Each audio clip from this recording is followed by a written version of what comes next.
बोला. रावसाहेब, आज मुखपत्र सामनामध्ये ही बातमी आली आहे आणि तुम्ही एक ट्विट केले आहे. महाराष्ट्र भाजपचं जे कार्यालय आहे, नवीन कार्यालयाच्या भूमिपूजनाचा सोहळा आहे, पण त्या जमिनीच्या व्यवहारासंदर्भात तुम्ही अमित शहांना पत्रही लिहिले. आज भारताचे गृहमंत्री आणि भाजपचे नेते अमित शहाजी मुंबईला येत आहेत. ते भारतीय जनता पक्षाच्या नवीन कार्यालयाचं भूमिपूजन करण्यासाठी. मरीन लाईन्स खरं म्हणजे भारतीय जनता पक्षाचं एक मोठं कार्यालय राज्याचं आहे, पण हातामध्ये अमर्याद सत्ता आणि धनसंपत्ती असल्यामुळे समुद्रासमोर मरीन लाईन्सला एक भव्य आलिशान कार्यालय उभं करण्याचं त्यांनी ठरवलं. कारण ते सुखासीन लोक आहेत, कार्यकर्त्यांप्रमाणे त्यांना जगता येत नाही. ते पूर्वीचे दिवस गेले. हजारो स्क्वेअर फीटचं ते कार्यालय आहे. नवीन किंवा नूतन कार्यालयाचं भूमिपूजन हा काही आमच्यासाठी टीकेचा विषय असू शकत नाही. राजकीय पक्षांना तो पूर्ण अधिकार आहे. देशभरामध्ये भाजपनं प्रत्येक जिल्ह्यामध्ये अशी पंचतारांकित कार्यालय उभी केली आहेत. 550पेक्षा जास्त. म्हणजे मुंबईतलं दिल्लीतलं कार्यालय जर आपण त्यांचं पाहाल तर प्रेसिडेंट ट्रम्पचं व्हाईट हाऊस मागे पडेल. पण त्याचंही आम्ही स्वागत करतो. पक्ष आपल्या प्रॉपर्ट्या तयार करत असतो, सत्ता आहे, उद्योगपती पैसे देत असतात. प्रश्न इतकाच आहे, मरीन लाईन्सला अद्याप मराठी भाषा भवन होऊ शकलं नाही. त्याच ठिकाणी मराठी भाषा भवन अडकून पडलंय. भूमिपूजन होऊन सुद्धा त्याकडे कोणाचं लक्ष नाही. पण आज गृहमंत्री एक पंचतारांकित भव्य असं कार्यालय त्याचं भूमिपूजन करण्यासाठी येतात. त्यांचं स्वागत आहे. मी आज पत्र लिहिलं आहे अमित शहांना आणि सामनासुद्धा आम्ही छापला आहे की किती वेगानं काम केलं जातं, किती वेगानं एक फाईल एका सत्ताधारी पक्षाची, म्हणजे राफेलच्या वेगानं लिहिलं आहे. राफेलच्या वेगानं फाईल हलते. म्हणजे राफेलचा वेगसुद्धा मागे पडेल इतक्या वेगाने ती फाईल हल्ली. आणि सर्व अडथळे बरं का, कधी 24 तासात, कधी 2 तासात, कधी तासाभरात अडथळे दूर करून ती जागा महापालिकेची ही भारतीय जनता पक्षाला देण्यात आली. 3.5 वर्ष राज्यामध्ये प्रशासन आहे मुंबई महापालिकेत आणि त्या प्रशासकाच्या माध्यमातून हा संपूर्ण व्यवहार करून घेतला. महापालिकेमध्ये नागरी सुविधांच्या संदर्भात अनेक विषय पडलेले आहेत, त्यांच्या फाईल्स हलत नाही. अद्याप मराठवाड्यातल्या शेतकऱ्यांच्या मदतीची फाईल हललेली नाही, दिवाळी झाली तरी. पण भारतीय जनता पक्षाच्या पंचतारांकित हेडक्वार्टरची फाईल ज्या राफेलच्या वेगानं हल्ली, ते रहस्य त्या जमिनीखाली दडलेलं आहे. ज्याचं भूमिपूजन अमित शहा करतायत, ते रहस्य ते जेव्हा कुदळ मारतील तेव्हा ते रहस्य बाहेर येईल, फाईल बाहेर येईल ती. तर मी फक्त अमित शहा जे देशाचे गृहमंत्री आहेत, अत्यंत प्रामाणिक माणूस आहे. अमित शहा अत्यंत प्रामाणिक माणूस आहे बरं का, अत्यंत प्रामाणिक. त्याला कधी असे 2 नंबरचे धंदेबिंदे जमले नाहीत असं लोक त्यांचे भक्त म्हणतात. म्हणून मी त्यांना कळवलं की बघा, तुम्ही जी कुदळ मारताय त्याचं रहस्य ते समजून घ्या. संपूर्ण माहिती मी त्यांना पाठवली आहे. मला खात्री आहे ते सक्षम गृहमंत्री आहेत. आपण ज्या जमिनीवर भूमिपूजनाची कुदळ मारतो आहोत त्या जमिनीखाली कोणतं रहस्य आहे महाराष्ट्रातल्या भाजपच्या नेत्यांनी पुरलेलं, त्याचा त्यांना अभ्यास करावा, एवढीच माझी एक भूमिका आहे. बाकी नवीन कार्यालय 20 माळ्याचं करू द्या, समुद्राच्या वर करू द्या, समुद्राच्या आत करू द्या. अद्याप शिवाजी महाराजांचं स्मारक झालं नाही. अद्याप छत्रपती शिवरायांचं स्मारक जे होणार होतं समोर ते झालं नाही. मराठी भाषा भवनाला अडथळे आणलेले आहेत. मराठी भाषा भवन महाराष्ट्राची अस्मिता त्याला अडथळे आहेत. पण राफेल वेगानं भारतीय जनता पक्षाचं हेडक्वार्टर मरीन लाईनच्या समुद्रावर होत आहे. हे महाराष्ट्राच्या जनतेला कळावं म्हणून मी आजचा हा प्रपंच पत्र लिहायचा अमित शहाजींना केला. अमित शहाजी मोठे नेते आहेत, त्यांचं इंटेलिजन्स फार ताकदीचं आहे, तर त्यांनी या फाईलचा सुद्धा अभ्यास करावा आणि अशाच प्रकारच्या वेगवान फायली जनतेच्या हिताच्या दृष्टीनं ज्या पडून आहेत, सामान्य शेतकऱ्यांच्या दृष्टीनं पडून आहेत, त्यांनाही त्याच वेगानं न्याय द्यावा. राऊतसाहेब, ट्विटमध्ये तुम्ही म्हटलंय की एकीकडे पुण्यातील जैन बोर्डिंग प्रकरणात मोठ्या प्रमाणावर रोष असताना भाजप कार्यालयाच्या जागेबाबत चर्चा सुरू असतील तर जनतेत चुकीचा संदेश नक्कीच जाऊ आहे. शकतो. हे एक.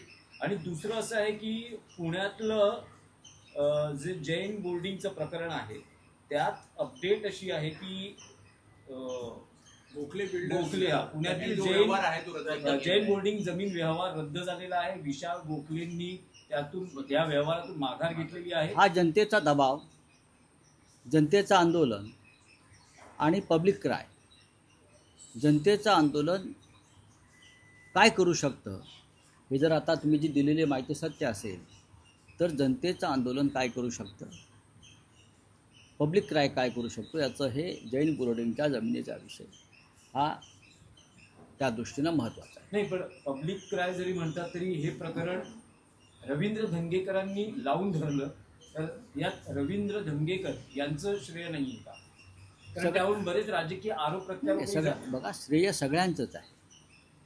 जैन बांधव रस्त्यावर उतरले, जैन बांधवांनी उपोषण सुरू केलं, जैन बांधव हटले नाहीत, जैन बांधवांच्या पाठीशी सर्व राजकीय पक्ष उभे राहिले. रवींद्र धंगेकर हे तिकडले एक प्रमुख नेते आहेत, त्यांनी ते प्रकरण पुढे नेलं, रोज त्या संदर्भात ते माहिती देत राहिले. त्याच्यामुळे त्यांचं रिसर्च व त्यांचं शोधकता ही सुद्धा महत्त्वाची आहे. पण एक गैरव्यवहार थांबला गेला. त्याचप्रमाणे मरीन लाईन्समध्ये आज जे अमित शहाजी कुदळ मारत आहेत तिथे तोच प्रकार आहे. तर तो गैरव्यवहार जो आहे त्याच्यावर सुद्धा आता लोकांनी जागरूक व्हायला पाहिजे. नाही, पण सर, रावसाहेब या तुम्ही प्रकरणात जर चौकशी नाही झाली अमित शहाकडनं तर आपण पुढे बघा. न्यायालयीन प्रक्रिया राबवणार हात मागणार. बघा, याची गरज नाही. त्याचं कारण असं आहे, चोरी तेच आहेत, फौजदार तेच आहेत आणि न्यायालयसुद्धा तेच आहे. लोकांसमोर असे विषय आणणं हे आमचं काम.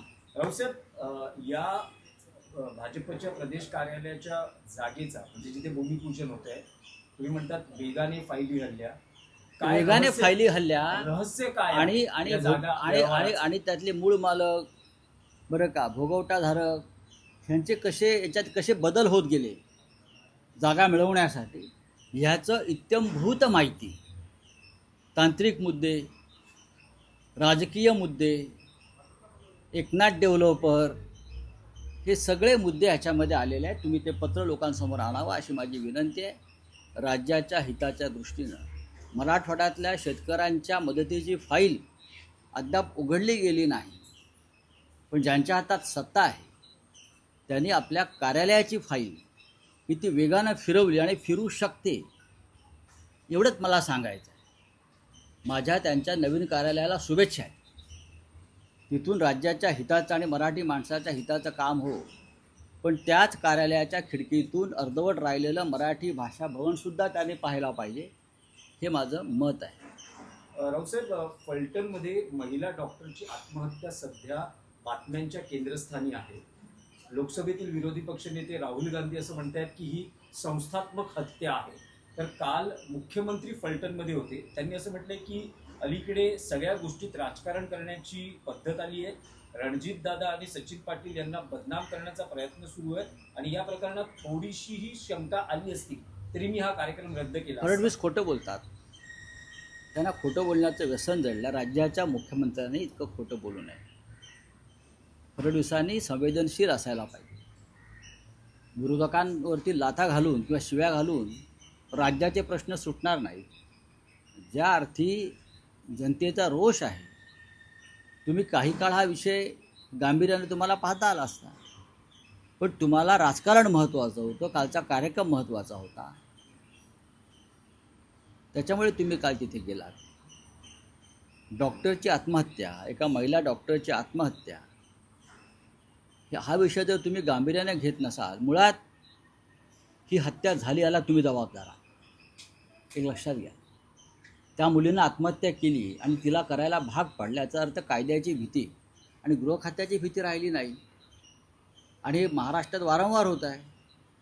मुंबईच्या रस्त्यावर एका तरुणीला ज्या पद्धतीनं हत्या केली,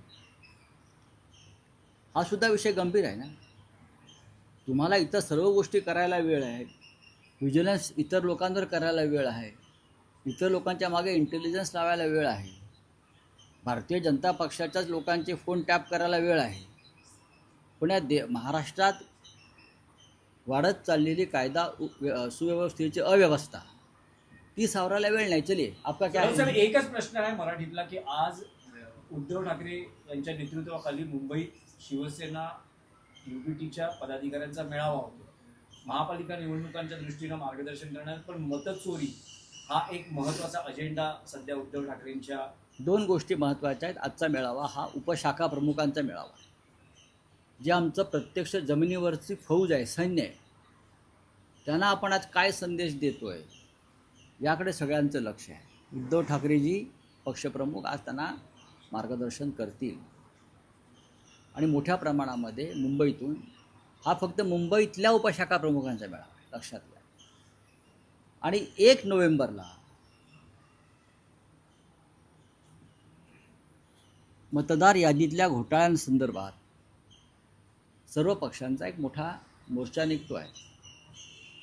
दिल्लीला धडकी भरेल आणि निवडणूक आयोगाला खांब फुटेल अशा पद्धतीचा हा मोर्चा काढावा, यासाठी सर्व पक्षांची तयारी सुरू आहे. मग डावे पक्ष असतील, काँग्रेस पक्ष असेल, राष्ट्रवादी काँग्रेस पक्ष असेल, कालच पवारसाहेबांशी माझी चर्चा झाली त्या विषयावर, शिवसेना, महाराष्ट्र नवनिर्माण सेना, प्रत्येकजण ह्या मोर्चाच्या यशासाठी झटतो आहे. आणि 1 तारखेचा मोर्चा, 1 नोव्हेंबरचा मोर्चा हा अभूतपूर्व असा. नाही, पण राऊसाहेब, यात एक प्रश्न असा आहे की तुम्ही किंवा तुमचं शिष्टमंडळ वारंवार असं सांगताय, राज ठाकरे म्हणताय की मतदार याद्यांमध्ये दुरुस्ती करा आणि निवडणुका घ्या. पण आज केंद्रीय निवडणूक आयोगाची पत्रकार परिषद संध्याकाळी होते. निवडणूक आयोगाकडून एक स्पष्टता आहे की नव्या वर्षात मतदार याद्या पुनर्रचना करण्यासंदर्भात मोहीम हाती घेतली जाईल. त्यामुळे आता हे स्पष्ट आहे की ज्या याद्या आहेत त्यावरच महाराष्ट्रातल्या स्थानिक स्वराज्य संस्थांच्या निवडणुका या विषयावर तुम्ही 1 नोव्हेंबरला आम्ही काय बोलतोय ते ऐकून घ्या. त्यासाठीच तर मोर्चा आहे, त्यासाठीच तर आंदोलन आहे. 1 नोव्हेंबरला त्याच्या आधी सर्व प्रमुख नेत्यांची बैठक होईल. मोर्चात सहभागी होणाऱ्या पक्षाचे जे प्रमुख आहेत त्यांची एक बैठक होईल, त्यात पुढली रणनीती ठरवली जाईल. चला, ही बैठक मोर्चाच्या आधी होईल. सर, मोदी जी ने कहा है कि चाय महंगी हो गई, डेटा सस्ता हो गया, और वो सोशल मीडिया की ऐसा उन्हें कहा है, जिसके सोशल मीडिया पे वो कल का बटन डाल रहे हैं. किस तरह आप देखते हो सर? क्या बोल रहे हैं मोदी जी? बोल रहे चाय महंगी हो रही है. चाय महंगी हो गई, डेटा सस्ता हो गया है. अब तो चाय महंगी हुई, उसके लिए जिम्मेदार कौन है? मोदी जी जब चाय बेचते थे तब चाय का रेट क्या था? वही रेट से आप मोदी जी वापस देश के प्रधानमंत्री बन गए. हाँ, तो वही रेट से चाय बेचो, डालो आप किटली लेके आपके कार्यकर्ताओं को घर घर भेज दो चाय के लिए. बस डेटा जो है सस्ता हो गया, जिसमें सोशल मीडिया काफी एक्टिव हो गया. तो क्या हो गया? पूरे विश्व में डेटा सस्ता हो गया है, तो भारत में क्या बड़ी बात है? आप विश्वगुरु है ना, तो पूरे विश्व में डेटा सस्ता हो गया है. डेटा सस्ता हो गया इसलिए तो हमारा डेटा चोरी कर रहे हैं. चलिए, thank you very much. Fadnavis ने क्लीन चिट दी है डॉक्टर केस में. इस तरह देखते हो सर? किसको क्लीन चिट दी है? डॉक्टर सुसाइड केस में. नहीं, वो क्लीन चिट देवेंद्र फडणवीस के देने से नहीं मिलती. उसके लिए जांच करनी पड़ेगी. वो लड़के ने जो अपने हाथ पर लिखा है, हाँ, कि पोस्टमार्टम रिपोर्ट बदलने के लिए कैसे एमपीज के पीएस के फ़ोन आते थे, क्या वो झूठ है? तो आप वो जिसने सुसाइड की उस लड़की को आप झूठा बोल रहे हो। Thank you.